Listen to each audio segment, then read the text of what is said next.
Alors, dans cette vidéo, on va commencer l'introduction à l'animation dans Unity. C'est un grand sujet. On peut avoir énormément de vidéos là-dessus. On va commencer par la fenêtre Animator, qui est la plus simple.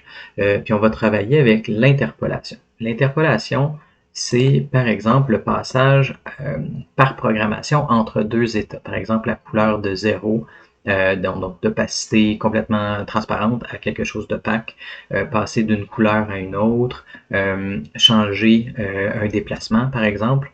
Donc, ce qu'on peut faire, il existe une fenêtre animation.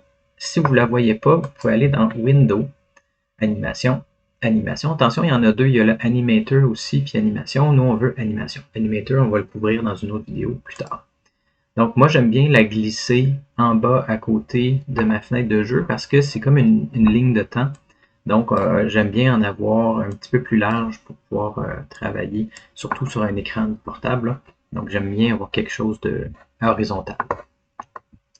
Ensuite, ce qu'il faut comprendre, c'est que une fenêtre d'animation, ça sert à déclencher, ça permet de créer des animations, donc on va voir comment faire, et ça vient attacher un composant qui s'appelle Animator. Je ne vais pas rentrer dans le détail sur qu'est-ce qu'un animator, mais l'animator fait jouer une animation. Un peu comme l'audio source fait jouer un audio clip, par exemple. Donc, c'est une bonne pratique d'avoir un dossier spécifique pour vos animations parce que vous allez voir, vous en allez avoir beaucoup de fichiers. Au moment qu'on doit créer quelque chose, on va créer un animator qui va créer un élément qu'on pourrait réutiliser et des fichiers d'animation. Moi, ce que je vous recommande, quand vous avez plusieurs éléments à animer en même temps, s'ils sont dans un même groupe, je viendrai mettre l'animator sur le parent parce que ça permet d'animer tous les enfants aussi d'un même élément. Vous allez comprendre ce que je veux dire. Donc, dans ce cas-ci, moi, je vais animer mon canevas, mais en fait, les éléments du canevas. Donc, je me positionne sur le canevas, je viens rajouter ici Create Animator et Animation Clip. Parfait. Fait que je viens appuyer sur mon Create, je m'en vais dans mon dossier Animation. Je me suis fait un dossier UI et je vais l'appeler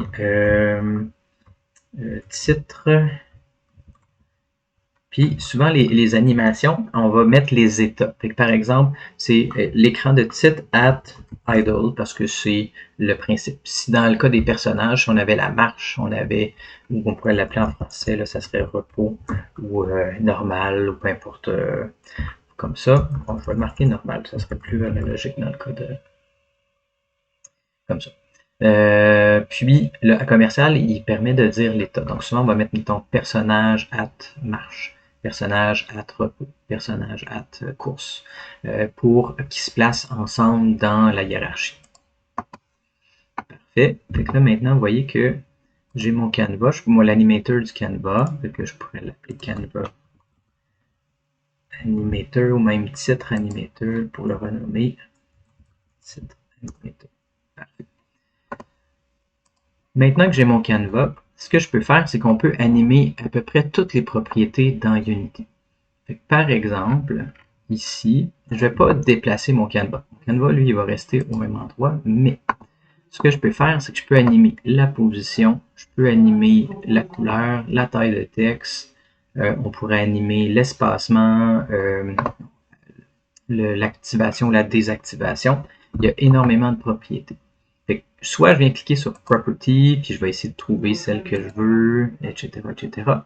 Ou encore, le plus simple, c'est d'appuyer sur le bouton Enregistrement. Et ce que ça va faire, c'est que tous les changements que je vais faire vont être enregistrés. Donc là, il faut faire attention de ne pas faire des déplacements comme on ne voudrait pas. À ce moment, on peut le désactiver quand il faut. Mais par exemple, j'aimerais, moi, que mon texte soit caché au départ. Donc, je vais mettre la température, la couleur à 0 en opacité. Donc, vous voyez que c'est venu mettre une image clé. Donc, c'est mon point de départ. Et là, je pourrais me déplacer. Avant de déplacer, ce que je veux faire aussi, c'est gérer c'est quoi ma cadence. Donc, le frame rate d'animation, 60 images secondes. Ou si vous avez des images, peut-être vous voulez une animation un peu plus saccadée, vous pouvez aller plus bas à 12 images secondes. Je vais changer. 12 images secondes. Vous voyez que le nombre d'images par seconde ici a changé. Vous voyez en ce moment, là, j'ai 1 seconde. J'ai mes 12 images avec 1 seconde. Je vais me déplacer à 1 seconde. Et à 1 seconde, je m'assure d'être encore en mode enregistrement. Je vais faire réapparaître mon alpha. Donc, si je fais play, bien, on voit que ça s'active comme ça. Je peux même aller tester dans ma fenêtre de jeu. Si je fais play, normalement, l'animation par défaut, la première qui est ajoutée, va jouer au départ. Oh, puis là, je me rends compte que ça joue en boucle. C'est peut-être pas ce que je voudrais faire dans ce cas-ci. Pour les boucles, c'est un peu comme avec les avec le non, en fait, c'est pas comme les sons, c'est pas du tout pareil. Vous allez aller dans votre projet, vous allez chercher l'animation, c'est celle qui a un petit triangle, puis on va décocher la boucle par défaut. Fait loop time, ça veut dire que l'animation va jouer en boucle, tandis qu'ici, elle va jouer une seule fois, puis elle va s'arrêter après qu'elle soit finie. Parfait. Fait que là, elle joue, puis quand elle a terminé, elle s'arrête. Ce que je pourrais faire, c'est la même chose. Donc, pour mon bouton, je pourrais venir choisir, je vais remettre mon enregistrement ici, comme ça. Je vais aller choisir mon bouton dans la couleur normale. Puis, en fait, c'est pas la couleur normale que je veux, c'est l'image qui est ici. Je n'ai pas choisi la bonne chose. Si jamais vous vous trompez puis vous mettez une propriété qui ne vous intéresse pas, vous pouvez juste cliquer dessus, delete, puis là, ça vous enlève la propriété. Ça, c'est encore bon. Je vais aller choisir mon bouton encore. Dans le Sprite Renderer, j'enlève la couleur de fond. Mais là, j'ai aussi le titre, le texte à l'intérieur du bouton à cacher. Ça, je vais cacher l'alpha. Donc là, en ce moment, tous mes éléments sont cachés. Donc, puis là, je me demande si j'ai pas... Je pense que j'ai caché par défaut. J'ai effacé mon image clé tantôt par erreur. Donc là, j'ai tout mis tout le monde à 0. Donc là, par exemple, si je fais play, le titre avance. Je peux utiliser la molette de la souris pour réduire. Comme ça. Puis là, je pourrais, par exemple, me placer à 1 seconde, mettre une image clé. On peut rajouter une image clé à l'état où est-ce qu'on est ici. Comme ça.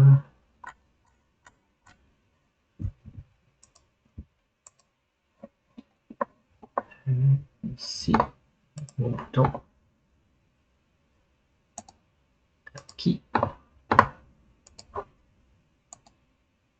Qui? Pourquoi il ne veut pas? J'arrive dans le texte alors. Qui? Parfait. Là, ce que ça me permet de faire, c'est juste de temporairement mettre une pause. Puis, si je me déplace à 2 secondes, maintenant, je peux faire apparaître mon texte. Vous allez voir l'effet que ça va donner. Bouton, ici, je vais apparaître. Donc, ce qui va se passer, si je fais play, donc à 0 seconde jusqu'à 1 seconde, je fais apparaître le texte du titre. Et ensuite, ça c'est encore à 0. De 1 seconde à 2 secondes, je fais apparaître le bouton en décalé. Si je fais play, comme ça, etc. Je vais arrêter mon animation. Ce que je ne voudrais pas, c'est pouvoir cliquer dans la zone qui est ici temporairement. Avec mon bouton, je pourrais, au début, décocher. Donc, je suis toujours en mode enregistrement. Je peux décocher la portion interactive. Ça veut dire que mon bouton ne sera pas cliquable. Et à la toute fin, une fois que l'animation est terminée, là, je peux remettre l'état coché. Ça veut dire que si j'essaie de... Je ne pourrais pas cliquer sur le bouton tant que tout le monde n'est pas apparu.